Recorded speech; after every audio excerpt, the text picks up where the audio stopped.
Picasso once said, "If all the ways I have been along were marked on a map, it might represent a Minotaur."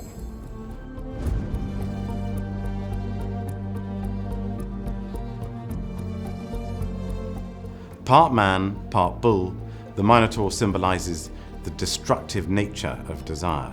Picasso recognized in the mythical beast the innate contradiction of its nature, violent and destructive, but also a figure of vulnerability, made so by the uncontrollable nature of his desires. The Minotaur was Picasso's alter ego.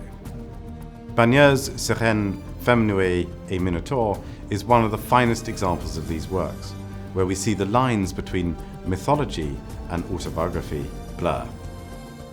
This ancient figure becomes an allegory for Picasso's emotional state, his shifting desires, his guilt and his entanglements.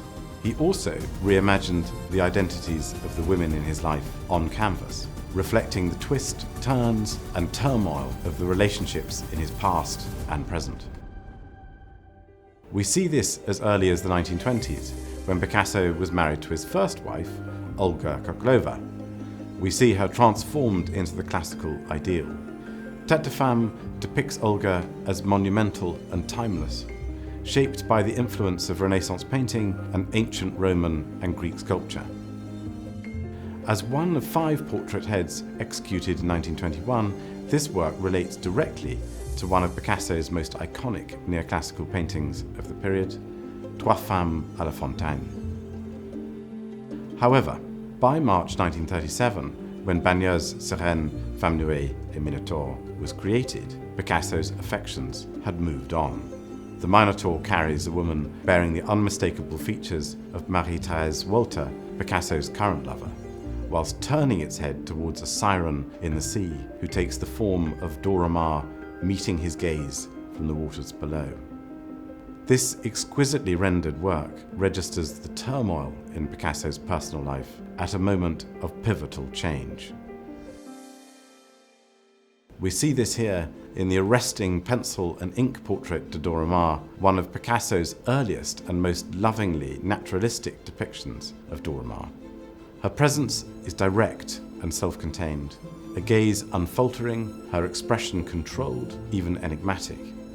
As their relationship deepened, Picasso obsessively painted Maar in a multitude of ways.